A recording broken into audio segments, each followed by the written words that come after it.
Bonjour tout le monde, on se retrouve au bord de ma petite rivière pour une des premières pêches après la crue, la célèbre crue de juillet qui a fait du mal à beaucoup de monde. Les abords sont jouables, elle est redescendue à un niveau exploitable, elle court un petit peu moins.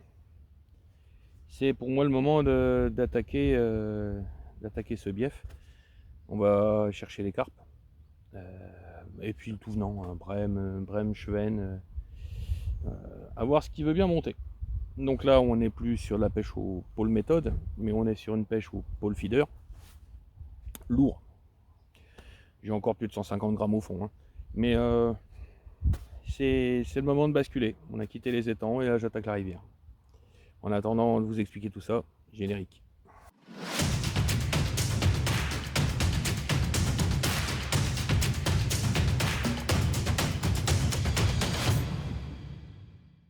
Comme j'attaque la rivière, je change un peu de formulation par rapport à mes pêches d'étang.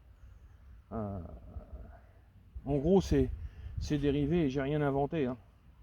Mon petit Cyril, le pêcheur picard, tu reconnaîtras ton bac, hein. On n'ira pas dire que j'ai inventé quelque chose.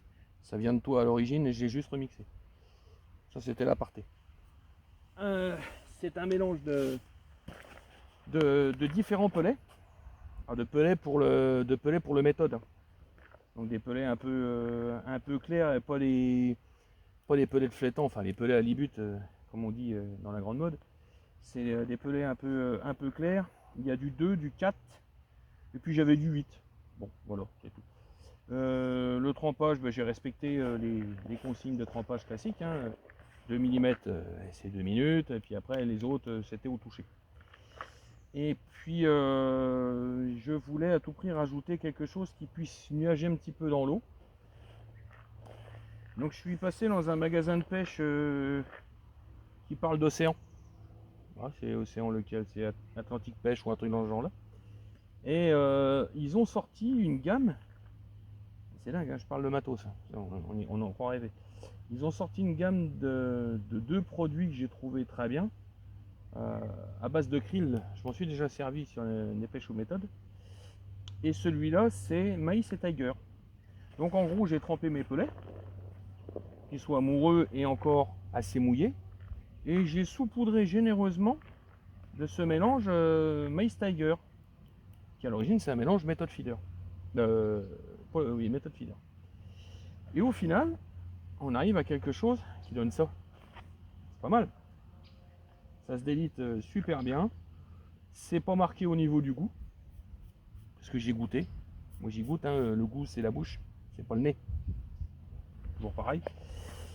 Au nez ça sent pratiquement que dalle, un peu les céréales, et puis les pelets sont très peu odorants. Et au niveau du goût c'est à peine salé et très peu sucré. Bon. J'avais une boîte de maïs doux quand je suis arrivé au bord de l'eau. Eh ben, faut pas être con, faut jeter le jus du maïs doux, on le rebaigne dedans, ce qui fait que pour le remouillage, ça permet d'apporter un peu de collant. Qu'est-ce que c'est qui se balade? Un quignon de pain avec des chevènes qui courent après. Bref, c'est pas grave, il y a du poisson. Donc pour le bac, eh ben, on se retrouve avec ça. J'ai de quoi tenir ma matinée sans problème. Partons du principe que les métiers... Oh putain! Ah, celle-là je la prends. Ouh la vache! Désolé les enfants, vous l'avez en direct. Vous l'aurez sur l'autre vidéo. Oh putain, si j'arrive à la stopper. Viens là ma chérie, viens là ma chérie. Je suis...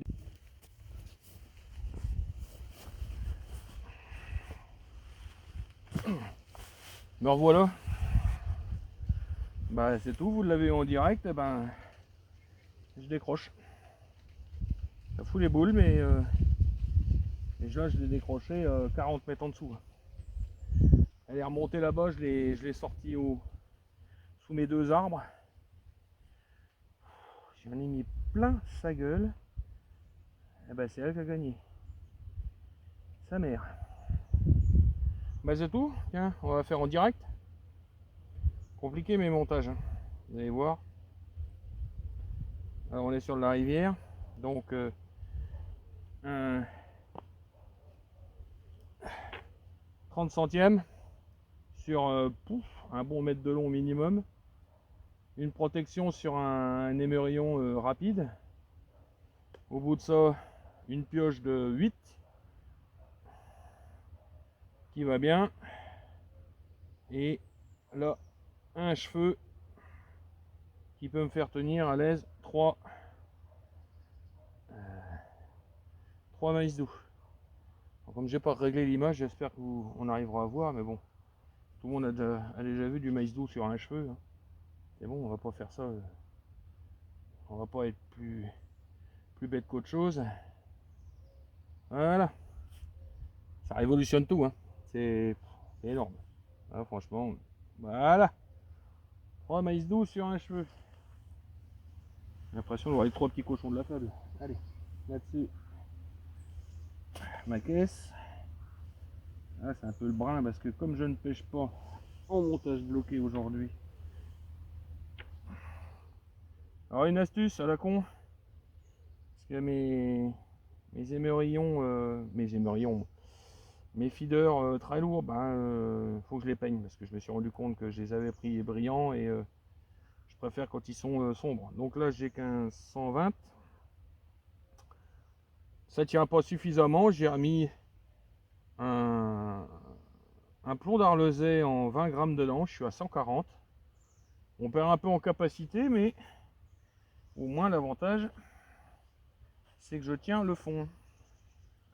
Je sais pas si vous aviez déjà rusé comme ça, mais ça marche très bien. Pour coller un plomb à l'intérieur, il n'y a personne qui voit qu'il y a un plomb en surcharge. En plus, ça, comme je ne lance pas, ça pose pas de souci. Voilà à quoi ressemble mon montage fini pour pêcher la rivière. Voilà. Allez, je vous abandonne là-dessus, je remets ça dans l'eau.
Je reprends un départ de boulet de canon, collé au fond, pas moyen. Je me dis putain, voilà une carpe. Eh ben non, c'est pas une carpe. Viens là mon lapin. Hop. Eh, j'en ai jamais vu dans le coin. J'en ai jamais vu dans le coin. Il est magnifique. Il m'a fait une baston. Comme d'habitude, chaque fois je le dis. Mais sérieusement, il m'a fait plaisir celui-ci. Surtout dans le coin, j'en ai jamais trouvé. La crue a peut-être eu du bon. Allez, retourne au bouillon.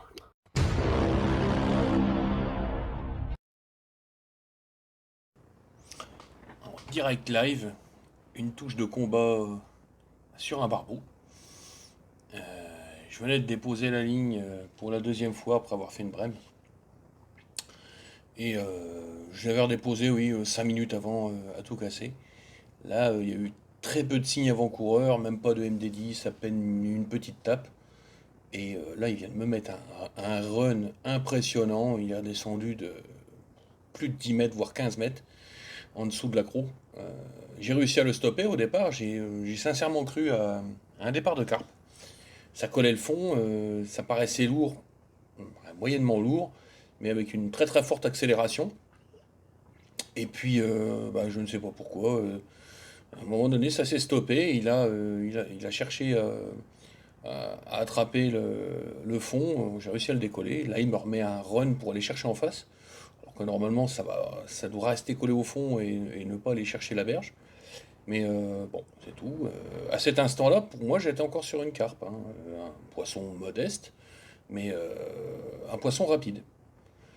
Bon, hein, on est bien d'accord, on a beau avoir la meilleure installation du monde, d'être habitué à s'installer proprement, eh ben non, l'épuisette n'était pas du bon côté. perdu.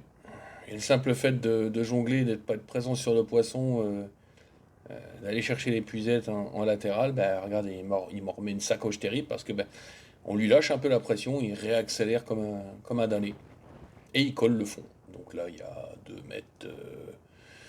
mètres 60 de fond, à peu de choses près, il le colle, il le colle, il le colle, il rend rien du tout. C'est vraiment un combattant furieux de rivière, c'est vraiment un réel plaisir que de choper ces poissons-là. Alors là où c'est extrêmement étonnant, euh, où j'ai été extrêmement surpris aussi, c'est que ce bief, il y a pas de barbeau là. J'en ai pas touché un seul l'année dernière et j'ai fait pas mal de sorties, j'en ai pas touché un. J'ai touché de la brème, du chevenne, de la carpe bien entendu, mais je touchais pas un seul barbeau. Et je pense que les crues enfin, la crue de cet été a dû faire bouger pas mal le poisson. Et je pense qu'il y en a qui sont. Il y a un banc de barbeaux qui a dû descendre du village du dessus. Parce qu'au-dessus, on en touchait un peu. Ouais, et il a vu mon épuisette. Il a dit qu'il n'était pas d'accord. Je redémange pour pouvoir reprendre un peu contact un peu plus facilement et m'approcher du bord, mais il n'est pas encore là, hein, le garçon. Donc étonnamment, oui, alors ce qui peut changer, c'est la crue, qui fait que les barbeaux soient descendus. Et il y a aussi autre chose, c'est que l'année dernière, je tenais avec 55 grammes sur le fond tranquille. Là, j'oscillais entre 120 suivant les positions, 120 et 150 grammes. Donc là, j'ai exploité la rivière en mode courant et non pas en mode très calme de l'été. Voilà. Donc résultat des courses, voilà pourquoi il peut y avoir une présence barbeau. Et j'en ai déjà fait 3 sur la zone cette année, sur 3 sorties. Bon, preuve qu'ils sont arrivés, ça ne me dérange pas, hein. Je préfère 1000 fois taper mes chers barbeaux que de me taper des drôles moches qui servent à rien. Voilà, la remontée de l'épuisette qui va bien, avec toutes les rallonges qui sont scotchées, et Pepper qui va aller sur la dépose. Il est temps de faire le petit débrief de cette vidéo sur le pole feeder, en rivière, bien sûr. Donc vous avez déjà vu sur d'autres vidéos, on a parlé du pole méthode en étang, et de ses spécifications, il y a très peu d'écart. Le mélange est différent, mais bon, si vous pêchez en rivière, vous avez l'habitude.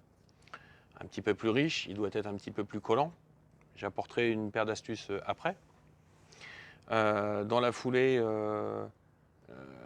vous devez tenir compte aussi du courant, qui peut être de très doux à extrêmement puissant, où il faut tenir jusqu'à 200 grammes, hein, cette hausse et au-delà, plus la charge.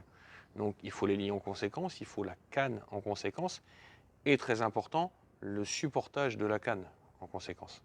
N'oubliez pas qu'il faut déjà que la canne résiste au courant, donc elle va arquer obligatoirement, et donc votre supportage de canne, la barre d'amorçage ou autre, il faut que ça soit conséquent, parce que là déjà ça va tirer en permanence dessus. Et quand vous prenez un départ dans la foulée, ça a tendance à emmener tout le paquet, il ne faudra pas l'oublier. Concernant les montages, il y a une petite info que j'ai oublié de donner. J'ai parlé des bas de ligne, de leur longueur, j'ai parlé du corps de ligne, j'ai parlé de la cage, mais je n'ai pas parlé du mode d'attache de la cage sur la ligne. Eh bien, tout simplement, un bon vieux clip plomb de nos amis carpistes. N'allez pas chercher des produits spécialement étudiés pour le feeder, c'est une connerie. On est bien d'accord?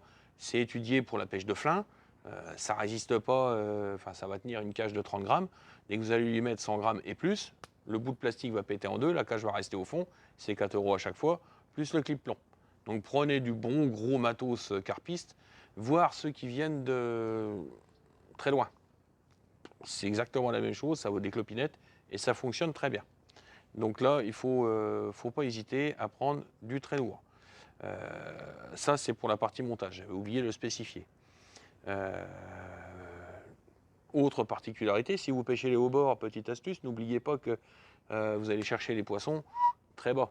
Donc si vous avez une 4,50 voire une 5,50 m en 4 brins, pensez à prendre du gros scotch gaffeur et entourer, si vous avez une épuisette à emmanchement, un manche d'épuisette à emmanchement, à bien scotcher vos emmanchements.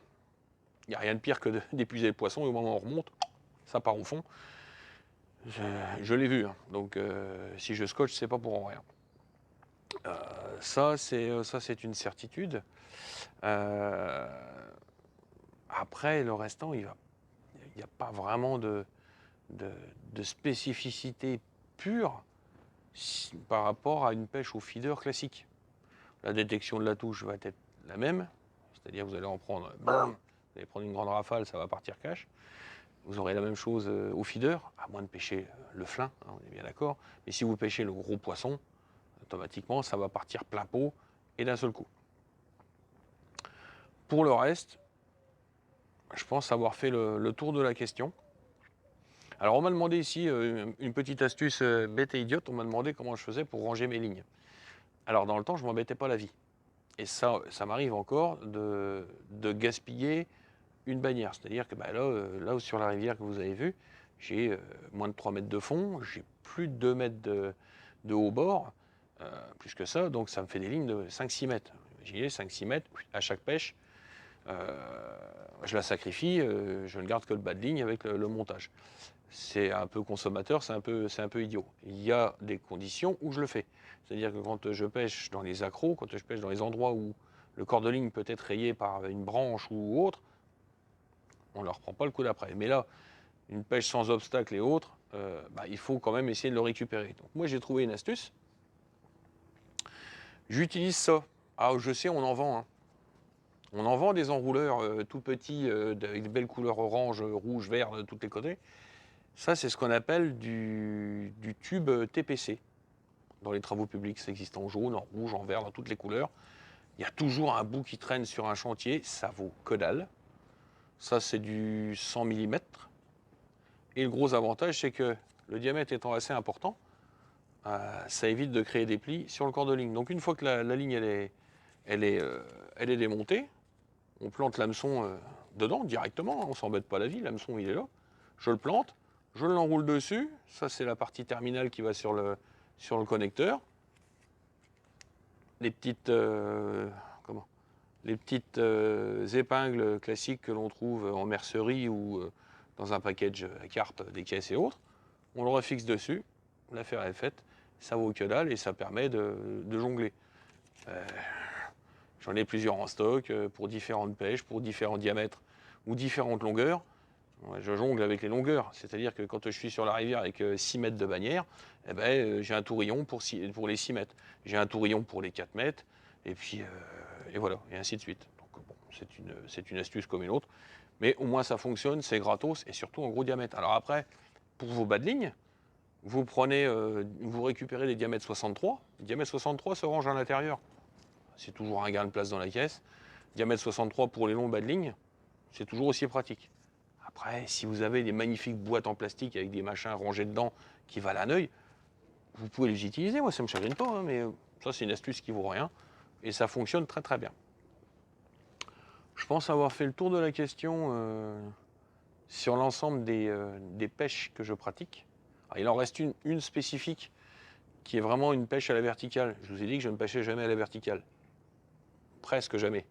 Il y a un cas où je pêche à la verticale.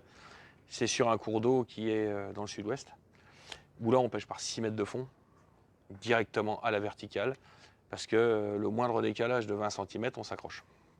Donc là c'est un cas spécifique, mais je le traiterai plus tard, quand j'aurai l'occasion d'en descendre le pêcher là-bas.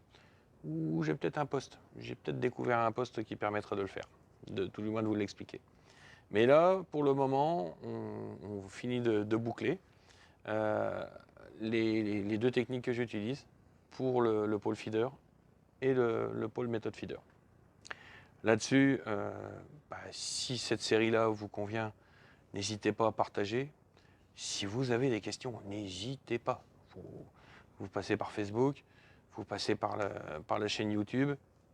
Faut pas vous gêner. On évitera de parler de marque à tout prix. Si vous avez des choses qui vous conviennent, oui, je peux toujours vous donner un avis sur la question, mais ne me dites pas, ça c'est meilleur. Non, ça m'intéresse pas. Ce qui compte, c'est la technique en elle-même et la manière d'appréhender le sujet. Après, que ce soit rouge, bleu, vert ou jaune, je m'en fous complètement. C'est pas le plus important. Là-dessus, là-dessus, je vous embête pas plus longtemps. Le sujet est traité. On en revient au même, c'est du YouTube, donc un petit, voire même un gros pouce, hein. Le petit abonnement qui va bien. Là, officiellement, on a passé les 100 abonnés. Les vidéos qui traitent du sujet sont pratiquement à 2000 vues. 1900 et les bananes. Moi, je dis que pour un sujet qui n'intéresse que très peu de personnes, on est pas mal. Donc, les avoir vus, ça me fait plaisir. Mais voir des photos de vos sorties de pêche avec ces techniques-là, et que vous y prenez le kiff banane avec des touches de l'espace, moi, c'est ça que je veux voir. C'est vos touches de l'espace et les poissons sur la berge. Là-dessus, je ne vais pas plus loin. J'attends vos retours et faites-vous plaisir. Ciao, bye!